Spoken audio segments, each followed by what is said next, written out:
start recording and chalo, let's start.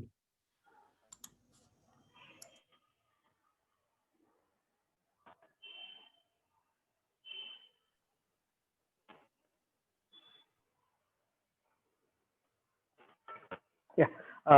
Yeah. Okay. So uh, let us uh, quickly revise what we saw in last lecture. We started with the nonlinear system. X dot is equal to ax plus bu. Let me write it again. Started with the nonlinear system, general nonlinear control affine nonlinear system.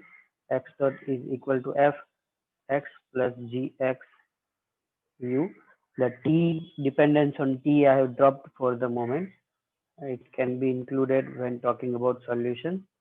The input is single input system, and there may be some region where we may want to talk uh, about the solutions. So right now we have taken the global Rn, but for nonlinear systems, as you might be aware, there may be some subset of Rn for which we might be talking about all these things. Now we took output sigma from Rn to R, single output. This sigma as a function of x, it may be defined by us using all the states or partial states, or this may be the measured output of the system also. So we have considered one system, nonlinear control affine system. Then we have considered one output of the system. It may be the measured output or a designed output. Then we had considered the derivative of sigma, because the objective we set was to make this sigma zero. So we want to make this output zero, and for that we need to consider the derivative of this output along the trajectory of the system of the trajectory of this system, right? So we have to consider the derivative of sigma, and then derivative of sigma will be in this form. F and g I have used here. I'll change it to a and b, because in the first lecture I had used a and b. Yes. Okay. And then so when we find the derivative of sigma, then it will be something like this: some function of x plus some function of g, and it will be like this. So when we find this derivative of sigma, you will again get this control affine form, which is defined as like this: dot x dot, that's grad sigma dot derivative of x. So we will get something, some equation like this. And then our objective was to design a control u such that design a u such that sigma becomes zero. Sigma becomes equivalent to zero. So that was our objective, and we use the dynamic inversion uh, to arrive at an equation which is only in sigma. Right now, this sigma dynamics is not in terms of sigma, because sigma derivative contains the the functions of x. So we cancel the functions of x using dynamic inversion like this. U is equal to, we define like this: d inverse x minus fx and plus some function of sigma. We design the u like this, and then when we substitute this u in the equation 2, we will arrive at the equation sigma dot is equal to psi of sigma. And now the objective will reduce to design to find out a psi, a function psi, such that sigma is zero. Psi determine psi such that sigma becomes zero. So now our original system is uh, this x dot equal to x plus bu is modified uh, to sigma dot equal to fx plus gxu, like it has reduced to in this form our objective of making sigma 0, and then we have further um, uh, reduced it to just this determination that we want to make this differential equation 0, and this is a first order differential equation. This is a first order differential equation, and we want to make sigma 0 in finite time. So right now finite time objective we have kept uh, and what is the effect of finite time objective and how it increases the robustness, that we will see when we see the disturbance. So this was these were the points that we discussed in last lecture, and then we had looked at uh, some options for psi of sigma. Psi of sigma can be like this, which is the most used function for in sliding mode control. Then you can have like this also,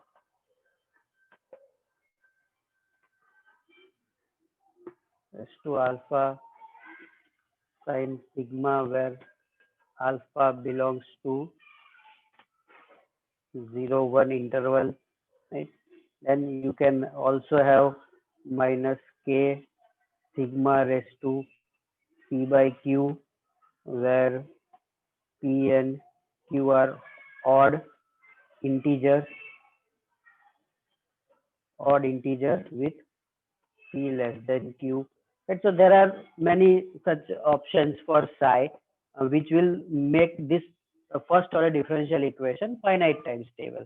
One particular choice that we are interested in sliding mode is this one, is the signum function. And then we had stopped discussing about definitions of signum function. And then my contention was that this signum function, when we define this signum function like this, signum of sigma is equal to 1 when sigma greater than 0, is equal to minus 1 when sigma less than 0. So this definition represents a switch, because a switch is just on and off switch. There is no third state. So you can define this signum of sigma is equal to some value when sigma is equal to 0. When sigma is equal to 0, you can put some value here. You can put 0, you can put some non-algebraic transcendental number, let's say root pi.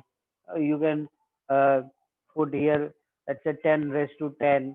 And anything you put, it doesn't matter. It doesn't, there is no need to put anything at sigma is equal to 0, because the function is discontinuous at sigma is equal to 0. Whatever value we put at sigma is equal to 0, it is not going to help us define the solution of this differential equation. The problem in using discontinuous functions like this is in the definition of solution. So this is a discontinuous function. This is not discontinuous.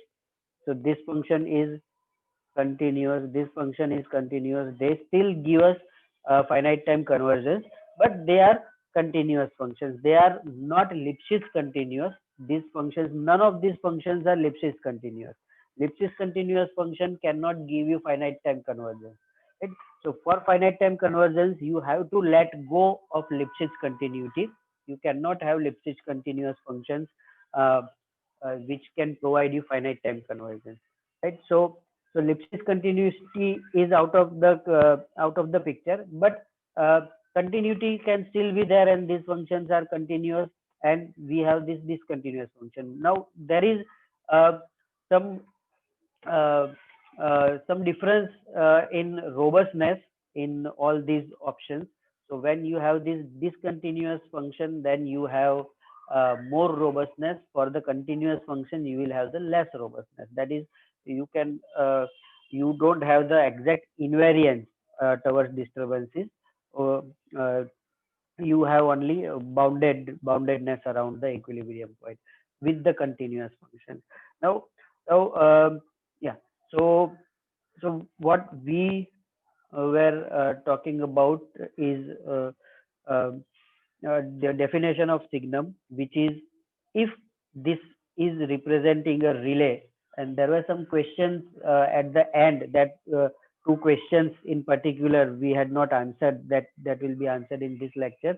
That if we do not define that the signum function at sigma is equal to 0, then what happens to the differential equation, what happens to the solutions, and those are the precise questions we want to get answer to in this lecture. Uh, right. So for that, we first need to understand what the solution of a differential equation is. What do we mean when we say the solution of this differential equation exists? Right? Or the solution is, what is the other property? What are some other properties of the ODE solutions used which are useful? That solution exists, then solution is unique in forward time, solution is unique in backward time, that is the solution is unique in forward and backward both the times, the uniqueness and existence of the solutions. And then continuous dependence on initial conditions, that is also important property of solution of differential equation. So when we talk about solution of differential equation, we have to look at these properties: existence of solution, then uniqueness of solution, and dependence on continuous dependence on initial condition. Dependence on initial condition. So if the dependence on initial condition is not continuous, then we have the risk of running into chaos. So if the solutions vary very widely with small change in initial conditions, then that leads to chaos. So we don't want chaos in our system. So these are the some of the properties of differential equations that we studied. Uh, but before studying these properties, we have to define what a solution is. What do we mean when we say the solution exists, or when we say the solution is unique, right? So what is a solution of a differential equation? So we have to define that first. Right? So when we want to define the solution of differential equation, we have to say like this. Let's say we have the differential equation. We will take this sigma is equal to psi of sigma. And what is the solution of this differential equation? We will say that the solution is the solution of, let's say this is 3. Solution of 3 is a function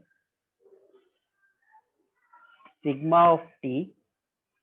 Uh, we can say like this, r to r, where t is coming from r. Let me write it. A function sigma from r to r, sigma of t, which satisfies 3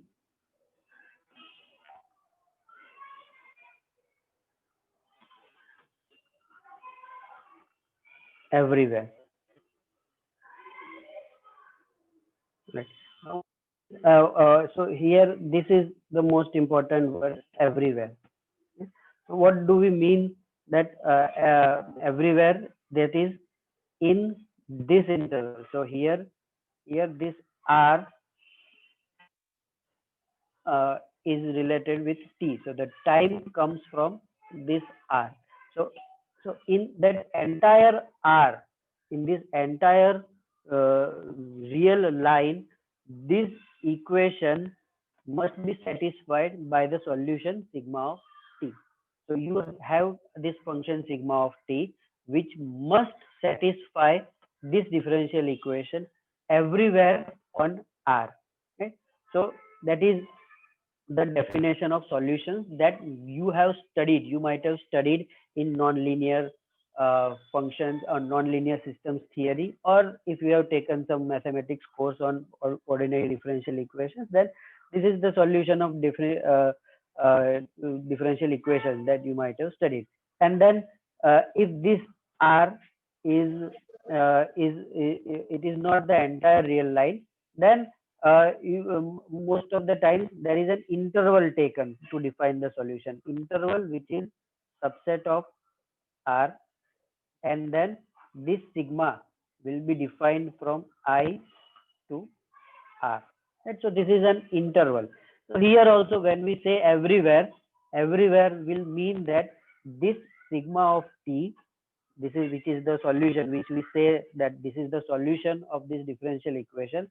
This sigma of t satisfies this differential equation 3 everywhere in this interval. Right? So in this interval, this is defined. This equation is satisfied everywhere. But for that, to satisfy this equation everywhere, this equation 3 must exist everywhere, right? Which does not happen in discontinuous right hand side. So when sigma psi of sigma is discontinuous, then sigma derivative is not even defined at certain point, right? So so that is the problem that occurs when we take this kind of discontinuous functions uh, in our system.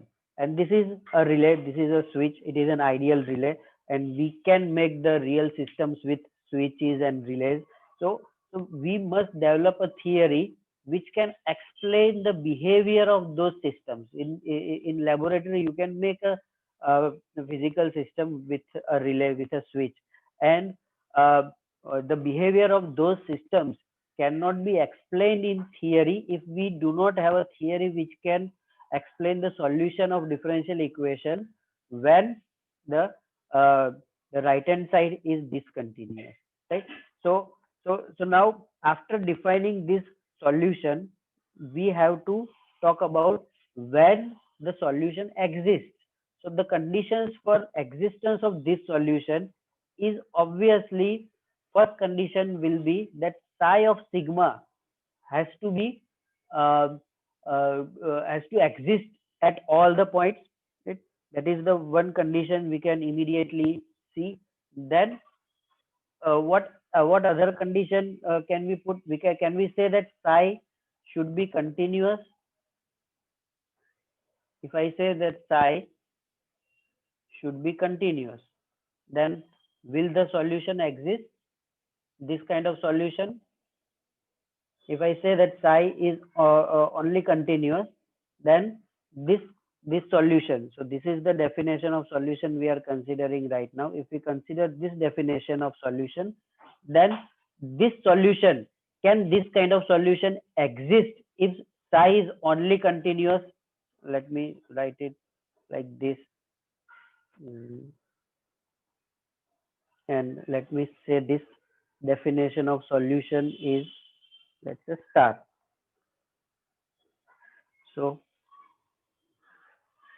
can the star solution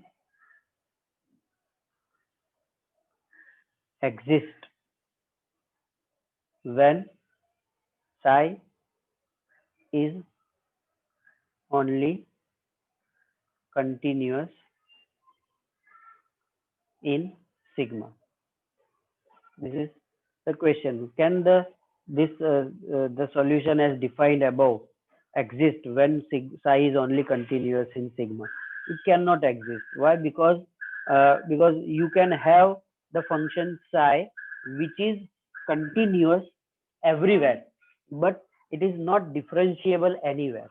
So at all the points, the psi may be continuous, but it is not differentiable. So if it is not differentiable, then we have an issue, because we have the derivative of sigma.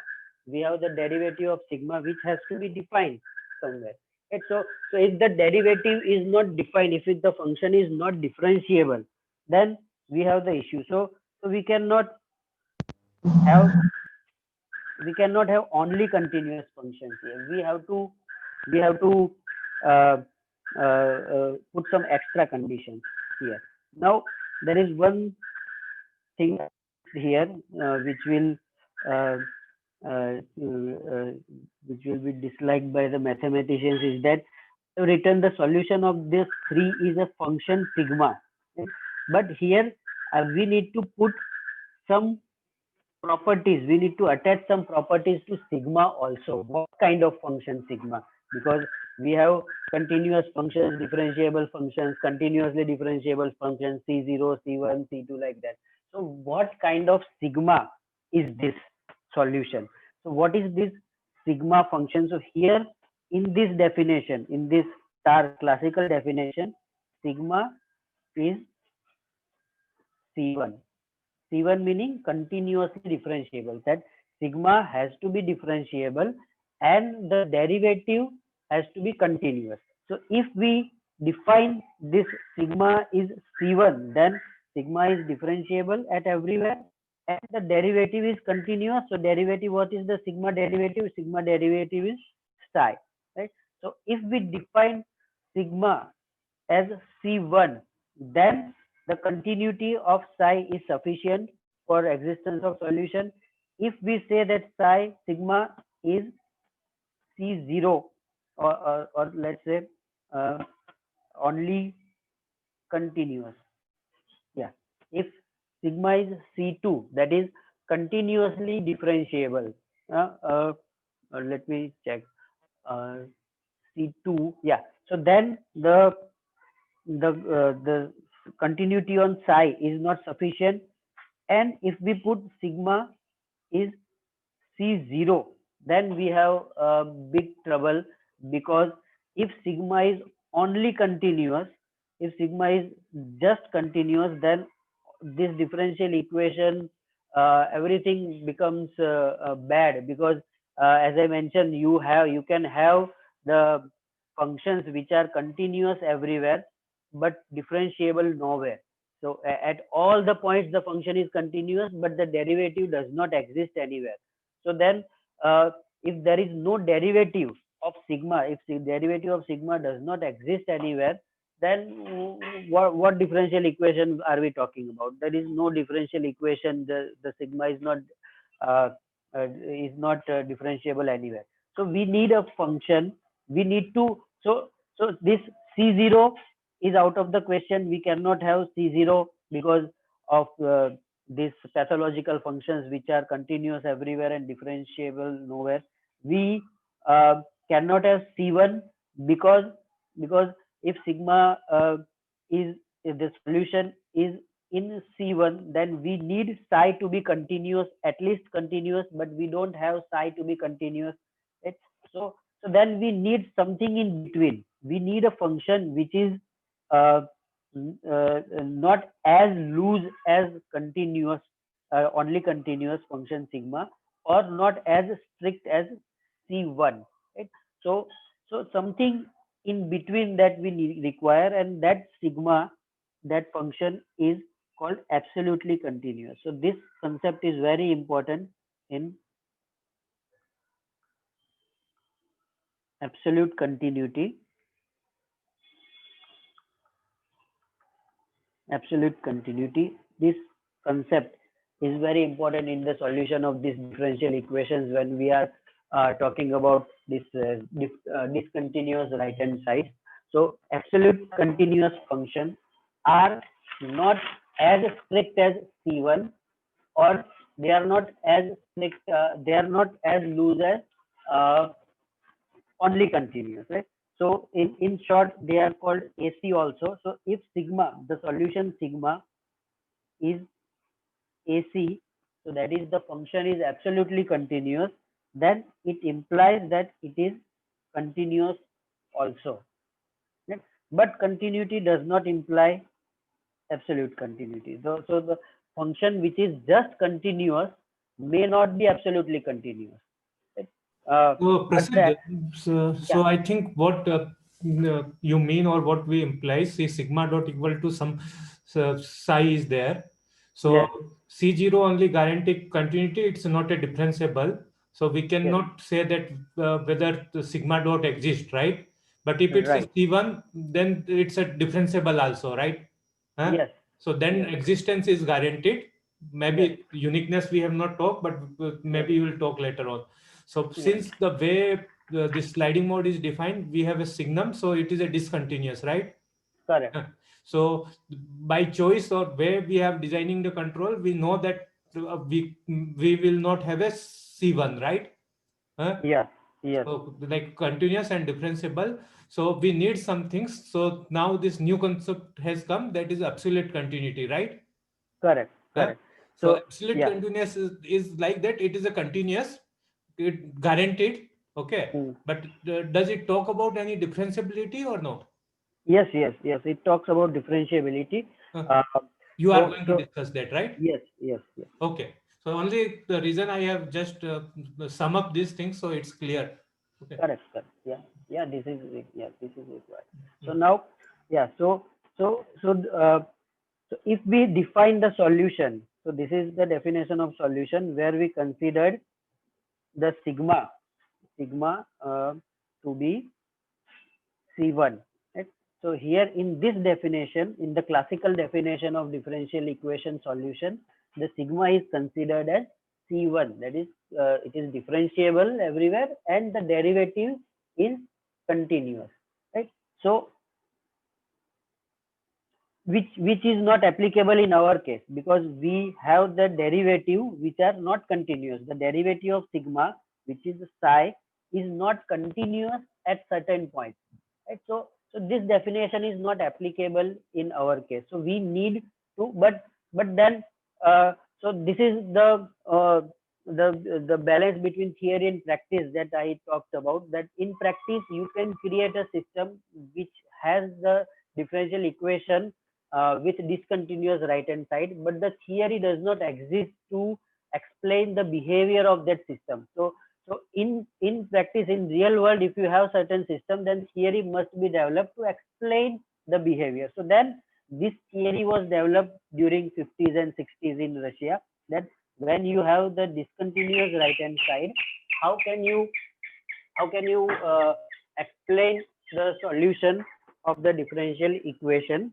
How can you extend this definition of solution? So then this concept of absolute continuity comes. Now the definition, the solution can be defined in this way, that sigma, uh, the solution of 3, let's say, define a new solution. The solution of 3 is sigma from again I to R, where I is some subset of R, is some sigma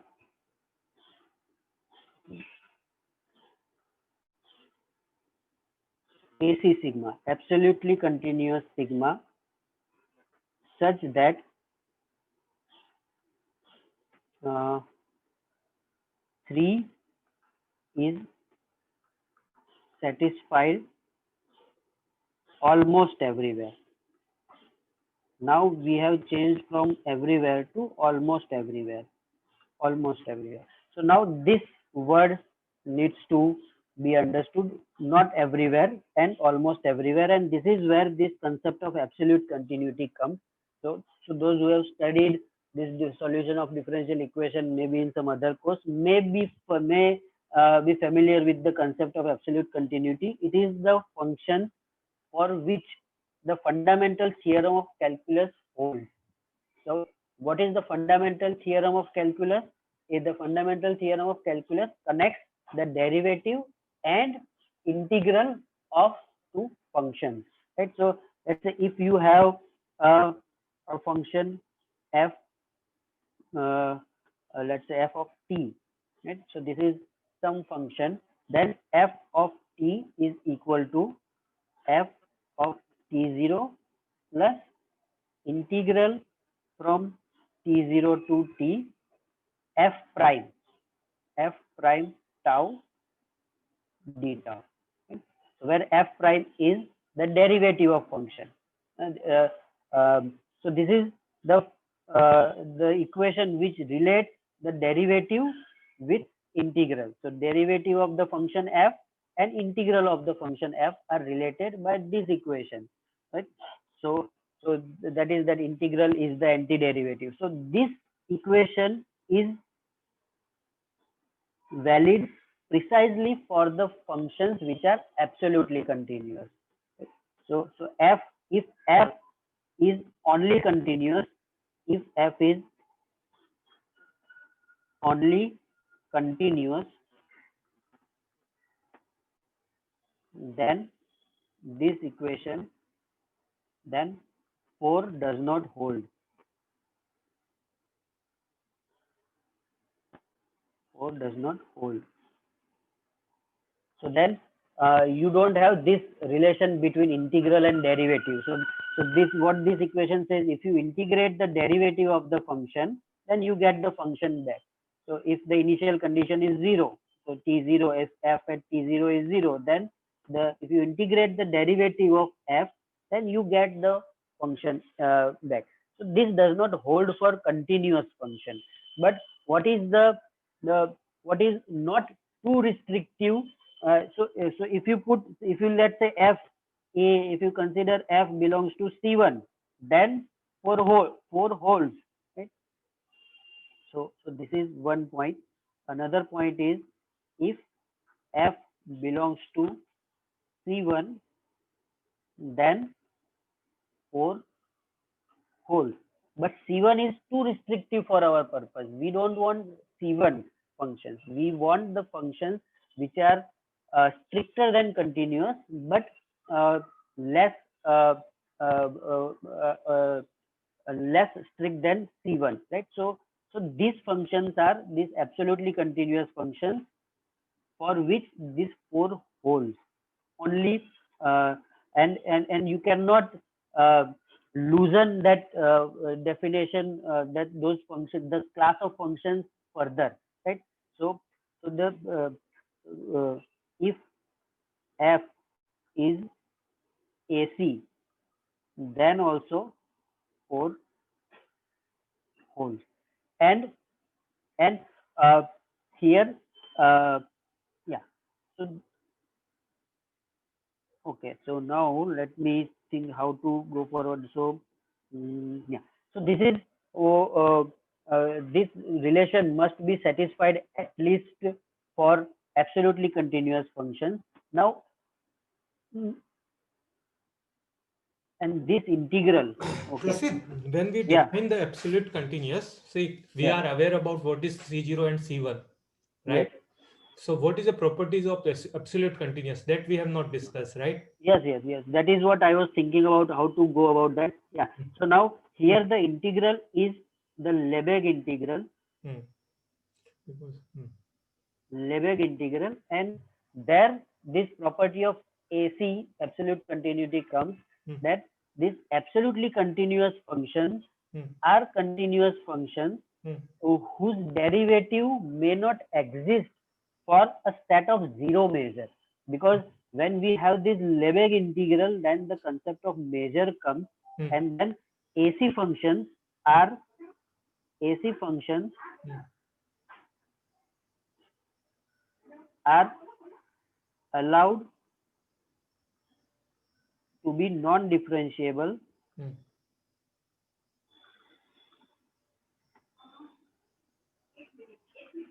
on set of zero measure. And I believe set of zero measure you are telling where volume is zero, right? Yes.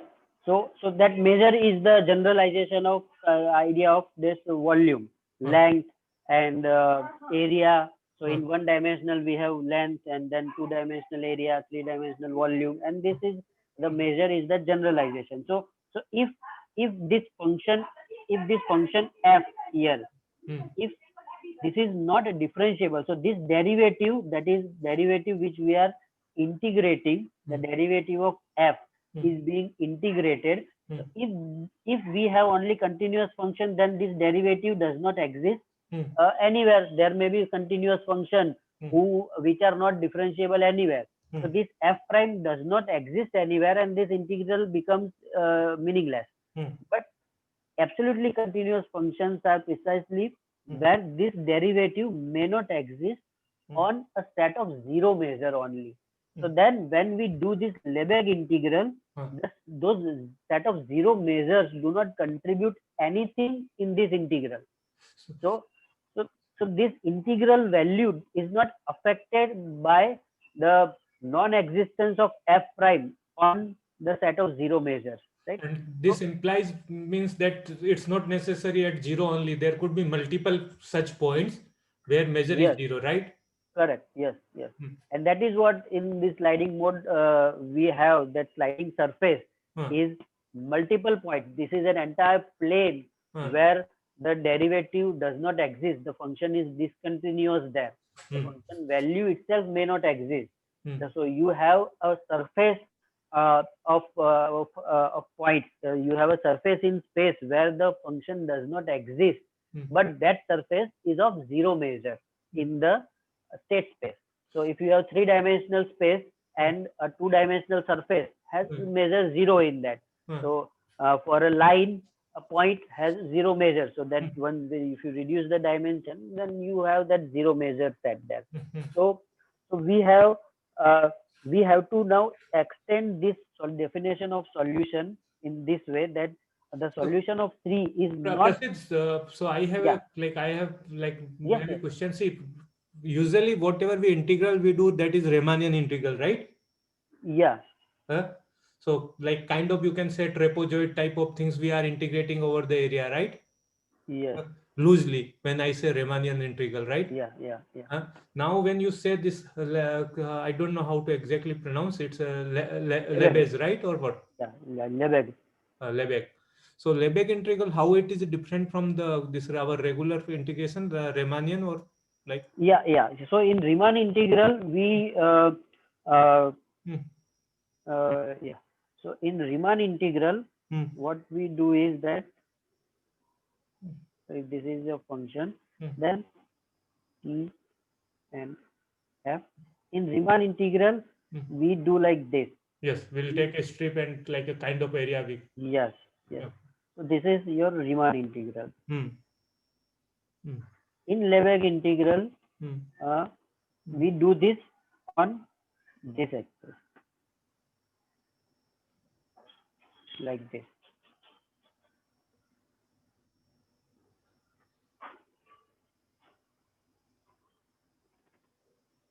Yeah. So this is in Lebesgue integral. So in fact, what we are doing, see, if we have seen our from differential calculus, see, Yeah. whenever we have this singularity things, we used to that integral we divide by divide like t minus and t plus, and Yeah. then we solve the problem, right? Yes. So even it's not defined at t, but you have a some t minus and t plus, it's defined. You can do the integral, right? Correct. Correct. So now what you have done, like basically integral instead of happening in t, it's happening on kind of f, right? Uh, Yes. Yes. and you can exclude the point f where it's becoming a singular or a zero measure, right? Yes. Yes. So yeah. So if f that derivative is not defined at certain points of zero measure, Uh, then also you can do perform the integral, which was not case in the uh, Riemann integral. uh, That so Lebesgue integral was generalized concept from Riemann integral. That Riemann integral may not exist for certain functions, but Lebesgue integral may exist for those functions. Right? so loosely sense, if I say in loose sense, if everyone can understand, it's like we are changing the limit of integrations, right?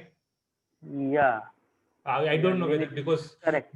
uh, Yeah. So yes, that is loosely we can say that instead of integrating over time, we are integrating over f over the value uh, function sets, and this also has given the idea of this Lebesgue sampling also. There was in last 10 years a good amount of research going on in this Lebesgue sampling. hmm, Uh, so in the sampling, we sample at uniform time, right? So when the time is 1 millisecond sampling, or we hmm, will set the time, that is this kind of sampling. hmm, But in Lebesgue sampling, the the sampling is done only when the function is changed by some value. So if you put 1 volt, so the function is sampled only when it is changed by some predefined value, right? And this removes the quantization noise. So quantization error is completely removed if you use Lebesgue sampling kind of thing. But now I have another query, because this is interesting. Say if you are telling that it's in the Lebesgue sense it exists, but we are representing our solution in the time domain, right? So Yes. then there should be some mapping from Lebesgue to Riemannian, right? Or no? Not Uh, required. no, I mean, see, the functions for which Lebesgue integral exists, for those functions Riemann integral will exist. Oh. But there are functions for which Riemann integral does not exist, but Lebesgue integral exists, right? So those functions, you cannot have correlation between those. So for the functions for which both the integral exist, they will be the same. Those integrals will be equal, right? Okay. So if Riemann integral exists, then Lebesgue integral also exists, and it is the same. But for our signum, na? Yeah. See, what for our signum, what happens for signum? See, Riemannian does not exist, right? Or we can't say that, right? Yeah. So right now, what we are doing is that we want to define the solution of this differential equation. So for the solution of this differential equation, we will not be able to use Riemannian integral, because this for Riemannian integral you don't have this absolute continuity idea. You need to have this continuity. Yeah. So for uh, defining the solution of this differential equation, we need to integrate. And which integral we will do? We will do the Lebesgue integral only. We will not be able to use Riemann integral. So for this definition of solution, we will use Lebesgue integral only. Now we will forget about Riemann integral, that because it is of no use to us, right? Because for the functions that we are interested in, that is the signum function, when the signum function appears at the right hand side of the differential equation, for those differential equations, Riemann integral is not useful. For those differential equations, we will have to use Lebesgue integral. So then I think that clears the doubt, right? Okay. So yeah, so then what were we talking about? Right. Yeah. So now AC, this absolute continuity is also called AC functions. AC functions are differentiable almost everywhere.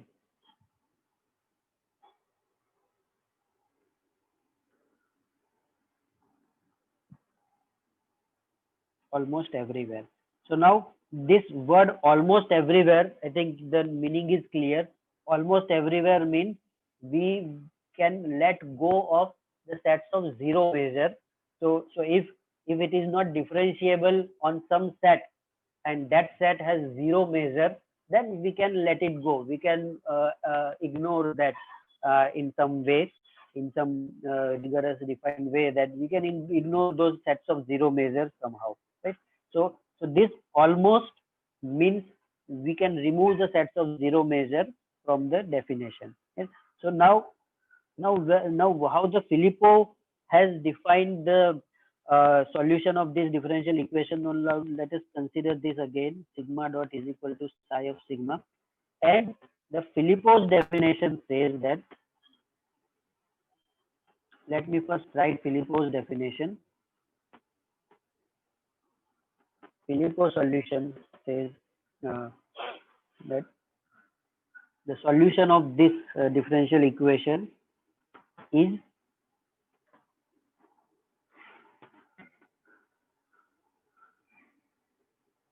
an AC sigma of t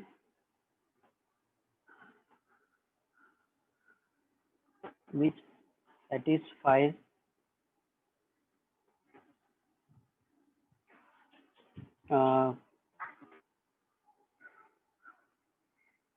Okay, I have to first talk about differential equation which satisfies 6 almost everywhere. Now, what is 6? The 6 is the differential inclusion. 5, 6 is differential inclusion psi of sigma. Okay, so now let me explain what is happening here. So, uh, what Filippo has said is that you have this differential equation 5 where psi is discontinuous. This discontinuity uh, points are forming the set of zero measures. So this function is discontinuous on a set of zero measure. Then from 5 you create a differential inclusion. That you create a differential inclusion like this.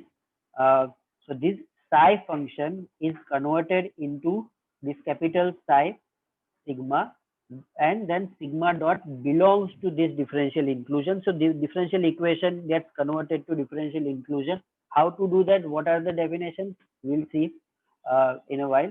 So you convert this differential equation to differential inclusion, and then we define the solution. The Filippo solution says that the solution of this differential equation 5 is an absolutely continuous function sigma of t which satisfies this differential inclusion almost everywhere. Now he does not talk about differential equation, he talks about this differential inclusion. Okay, and definition of this from psi to capital psi. So how to convert this psi to capital psi? There are several definitions. So one is from Filippo. So Filippo himself has given the which is called convex, simple convex definition. Then Utkin has equivalent control definition. Utkin has equivalent control. Utkin has defined the solution in this way.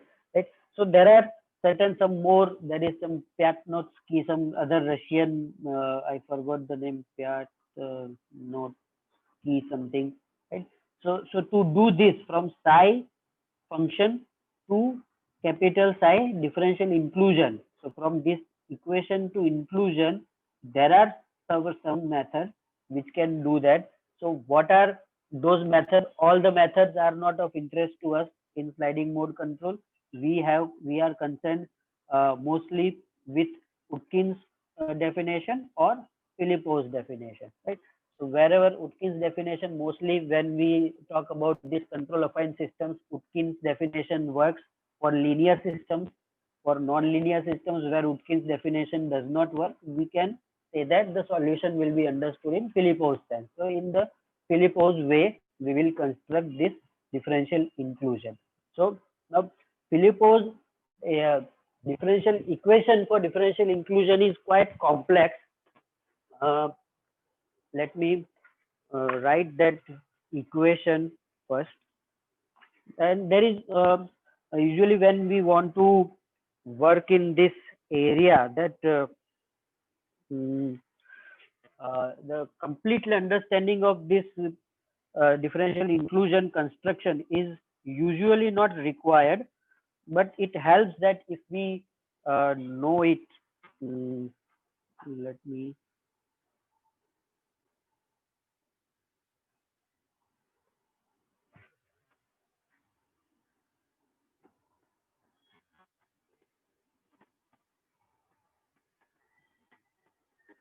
Rasid, I think you are drawing somewhere or something. Your cursor is somewhere. Yeah. I opened a PDF. Hmm. But because From since you have shared this, so we are not able to yeah, see the PDF. yeah. So from PDF, I will bring that inclusion in this. Okay. That's all right. But the reason why I am telling because you should be aware. Okay. Yeah. Yes, that is true. Yeah.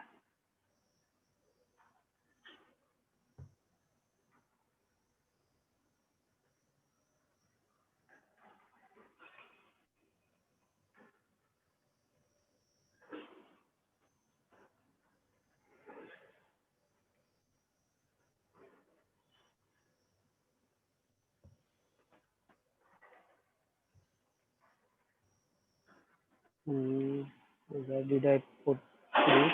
Yeah.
Okay, somehow that image I copied is not coming in this. So let me write it down. No problem. I will write it. Mm, Or if you want, you can share that PDF. Stop sharing this. And,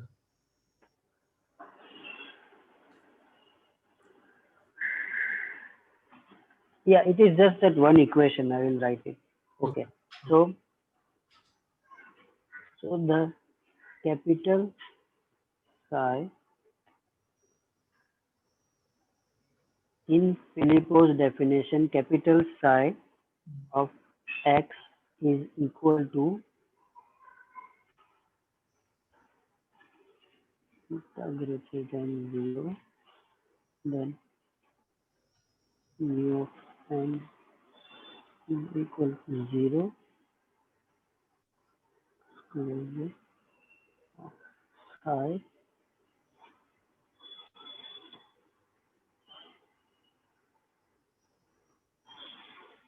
Okay, so this is how the Filippo has defined the inclusion, and this set, uh, this psi of x is the set valued map. Mm. So you get this concept of set valued map, where uh, each x, each point x, the point x is mapped to a set, right? And that set is like this. So this is the set. Right? Now, what does this set say?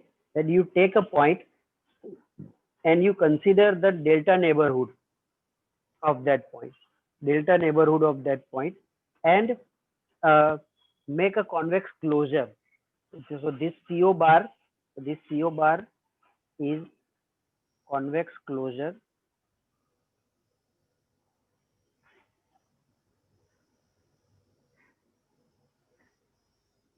Okay. Mu of n is the set of zero measures,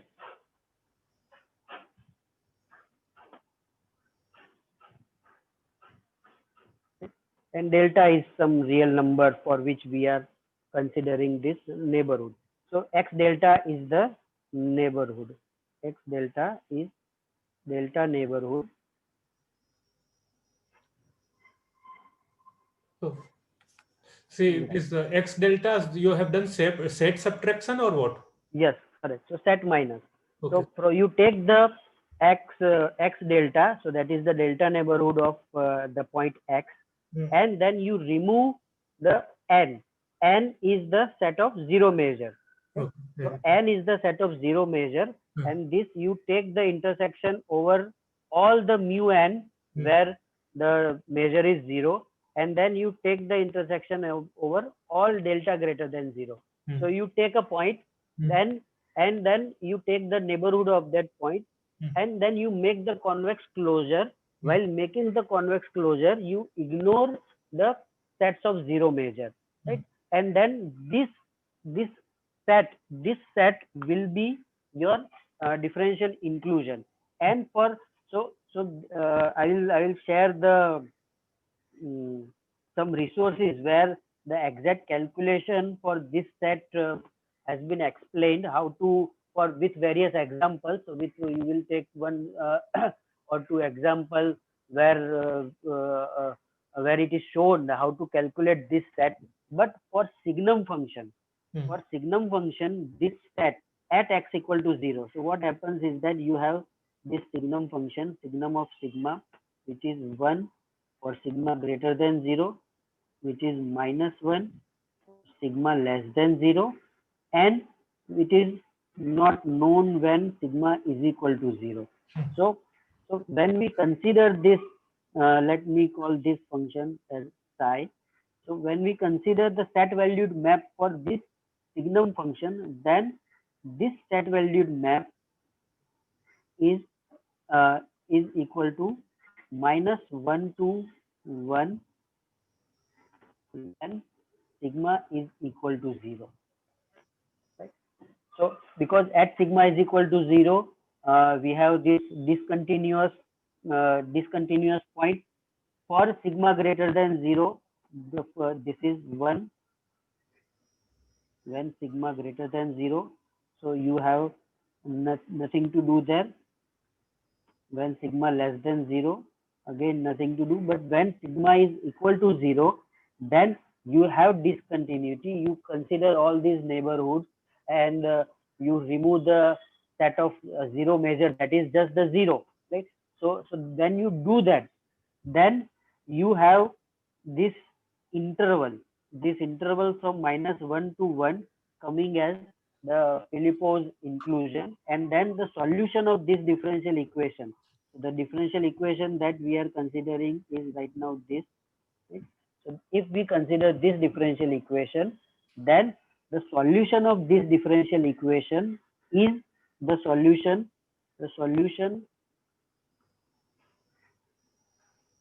of 7 is solution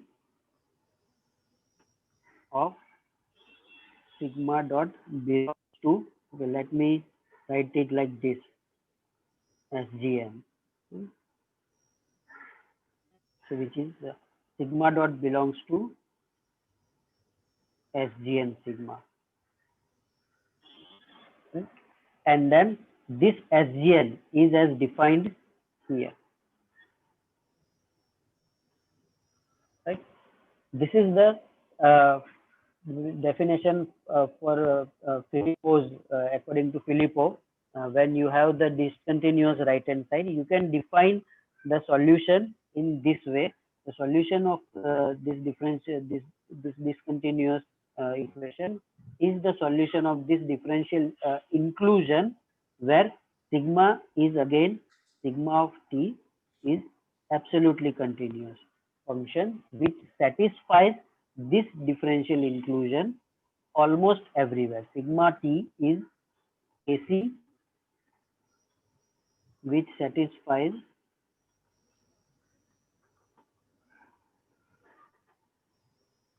eight almost everywhere. Now here, if we see that value of signum at sigma is equal to 0, at 0 is not important at all. Here, the function is discontinuous. The value that you put here is of no consequence at all with this definition, because uh, because at the discontinuity point, from while constructing uh, this inclusion, this differential inclusion, when we construct this differential inclusion, we are removing those points of 0 measure where the function is discontinuous. So the value at sigma is equal to 0 has no consequence on the solution, because that is just a point there the value goes on sudden change. The definition, the behavior of the solution is determined by the behavior of its vector field around this point, not exactly at this point. So we have taken the neighborhood of sigma is equal to 0, And what is happening in the neighborhood of sigma is equal to 0? It is either 1 or minus 1. Right? So you have this number line where sigma, this is sigma is equal to 0 point. At this point, it is 1. At this point, this is minus 1. Right? So in the neighborhood, so you take any neighborhood of sigma is equal to 0, then you have either minus 1 or 1, the vector field. Right? So then what is the value exactly on that one single point has no consequence, no effect on the solution. So it is not necessary to define anything at sigma is equal to 0 when we are considering Filippo solution. So for Filippo solutions, the value of the vector field on the sets of 0 measure has no effect on the solution. So that is why. So now, if those students who had the question in last lecture are present, uh, if they had this uncomfortable uh, feeling when we say that the right hand side of this differential equation 7. So this differential equation right hand side uh, doesn't exist. So sigma dot does not have any value at 0 when sigma is equal to 0. What is sigma dot? Right? So that is not required to be defined. Right? So we don't need to know what is sigma dot at every point, as long as we know what is sigma dot around those points. Right? So around that point, we know how the sigma dot is, what is the value of sigma dot around sigma is equal to 0. So at all the points around sigma is equal to 0, it is either 1 or minus 1. It is defined very well, and we can define the solution, Filippo solution, using the neighborhood of that sigma is equal to 0. Right? So this is not required. Defining the signum function at sigma is equal to 0 is not required. You cannot also define, as there was also question that at sigma is equal to 0 we define as interval. That is also not required, and it will in fact be incorrect, because as I had mentioned that signum function we are using to represent a relay, and relay is just on and off relay. There is no interval in the relay. So we are using this signum function to represent the relay. So when we are representing the relay, it is either on or off. It is either 1 or minus 1 or 1 or 0. Right? So these intervals and all, they come into picture when we want to put this relay into a system where the differential equation exists. When this relay comes in the right hand side of a differential equation, then while defining the solution, this relay comes into picture in this manner. So when we want to define the solution of this differential equation, then we get into this inclusion, and then this interval comes up as the Filippo's set valued map for 0. At point 0, the Filippo's set valued map is minus 1 to 1. Right? So uh, I think that should be sufficient for today. Right? So today I think I'll stop recording.